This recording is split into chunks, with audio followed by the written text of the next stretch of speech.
और इस वीडियो में हम आपको बताएंगे कि भगवान शिव ने हरिहर रूप क्यों धरा था। हरिहर हरिहर को यदि हम संधि विच्छेद करते हैं तो हरि और हर, विष्णु मतलब हरि और शिव मतलब हर का सम्मिलित रूप हरिहर कहलाता है। इनको शंकर नारायण तथा शिव केशव भी कहते हैं। विष्णु तथा शिव दोनों का सम्मिलित रूप होने के कारण हरिहर वैष्णव तथा शैव दोनों के लिए पूज्य है। भगवान शिव ने एक बार हरिहर रूप धारण किया था। शिव जी की हरिहर रूप की खास महत्ता बताई गई है और साथ ही शिव के स्वरूप को धारण करने के पीछे की कहानी बड़ी दिलचस्प है। यहाँ पर हरि का तात्पर्य विष्णु और हर का शिव है, यानी कि शिव जी का हरिहर रूप उनके खुद के और विष्णु जी के स्वरूप से मिलकर बना हुआ है। तो इस प्रकार से शिव और विष्णु दोनों ही एक दूसरे के पूरक हैं। कई स्थानों पर शिव के हरिहर रूप की ही आराधना की जाती है और कहते हैं कि हरिहर रूप की पूजा करने से शिव और विष्णु दोनों देवता प्रसन्न होते हैं और उनका आशीर्वाद भी मिलता है। वेदों में कहा गया है कि परमात्मा माया के द्वारा अनेक रूप वाला दिखाई देता है और सृष्टि, स्थिति और प्रलय की लीला के लिए ब्रह्मा, विष्णु और शिव इन तीन रूपों में प्रकाशित होता है। भगवान के हरिहर अवतार में भगवान विष्णु और शिव का संयुक्त रूप देखने को मिलता है। रहस्य क्या है ये मैं आपको बताने वाला हूं। एक बार ब्रह्मा जी और विष्णु जी ने भगवान शंकर की स्तुति की, जो सारस्तव के नाम से जानी जाती है। भगवान शंकर ने प्रसन्न होकर ब्रह्मा जी और विष्णु जी से वर मांगने को कहा। तो ब्रह्मा जी ने वरदान मांगा कि आप मेरे पुत्र हों। भगवान शंकर ने कहा कि मैं आपकी इच्छा तब पूर्ण करूंगा जब आपको सृष्टि रचना में सफलता नहीं मिलेगी और आपको क्रोध हो जाएगा। तब मैं उसी क्रोध से उत्पन्न होऊंगा, तब मैं प्राण रूप 11वां रुद्र कहलाऊंगा।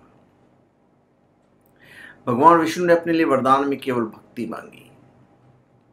इससे शंकर जी बहुत प्रसन्न हुए। शंकर जी ने अपना आधा शरीर उन्हें माना। तभी से वे हरिहर रूप में पूजे जाते हैं। शंख पद्म पराहस्तो त्रिशूल डमरू स्थिता विश्वश्रम वासुदेवाय हरिहर नमस्तुते। भगवान हरिहर के दाहिने भाग में रुद्र के चिन्ह है और वाम भाग में विष्णु के। वह दाहिने हाथ में शूल तथा सृष्टि धारण करते हैं और बाएं हाथ में गदा और चक्र। दाहिनी तरफ गौरी और वाम भाग में लक्ष्मी विराजते हैं।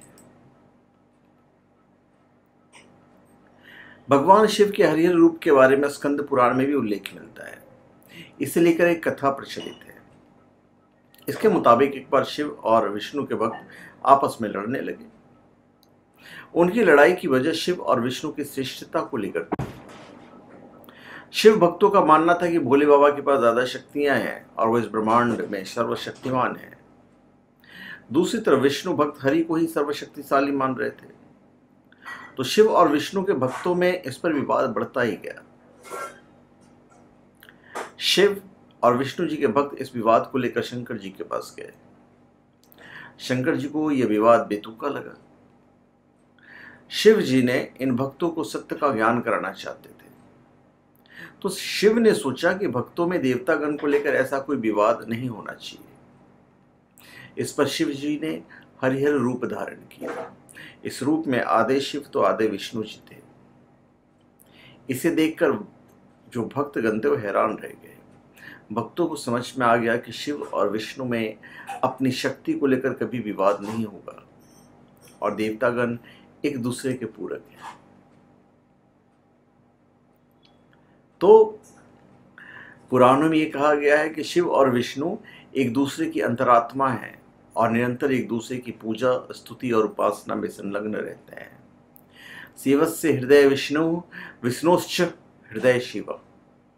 अर्थात भगवान शंकर के हृदय में विष्णु का और भगवान विष्णु के हृदय में शंकर का बहुत अधिक स्नेह है। भगवान शिव श्रीहरि के अनन्य भक्त परम वैष्णव हैं, अतः उनके लिए कहा जाता है कि वैष्णवाणाम यथा शंभु, अर्थात वैष्णवों में अग्रणी शंकर जी ही हैं।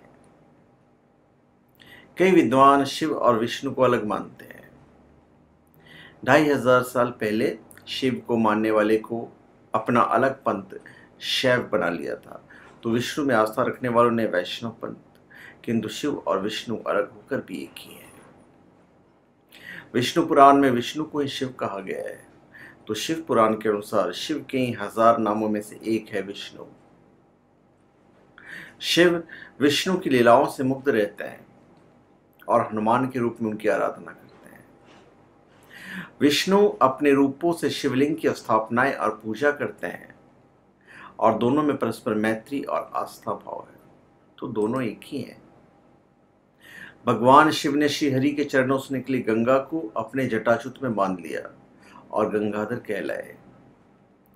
शिव तामस मूर्ति हैं और विष्णु सत्व मूर्ति हैं, पर एक दूसरे का ध्यान करने से शिव श्वेत वर्ण के और विष्णु श्याम वर्ण के हो गए। वैष्णवों का तिलक उदरपुंड त्रिशूल का रूप है और शैवों का तिलक त्रिपुंड धनुष का रूप है। अतः शिव और विष्णु में भेद नहीं मानना चाहिए। हरि और हर दोनों की प्रकृति एक ही है। शिव सहस्त्रनाम में भगवान शिव के चतुर्बाहु, हरि, विष्णु आदि नाम मिलते हैं और विष्णु सहस्त्रनाम का पाठ करने पर भगवान विष्णु के सर्व, शिव और अस्थानु आदि नामों का उल्लेख है, जो भगवान शिव के नाम है। इसीलिए अग्नि पुराण में स्वयं भगवान ने कहा है कि हम दोनों में निश्चय ही कोई भेद नहीं है और भेद देखने वाले नरकगामी होते हैं।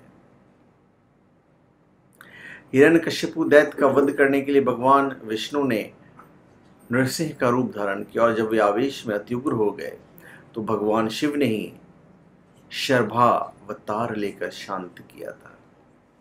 तो दोनों में कहने का मतलब है कि कोई भेद है ही नहीं।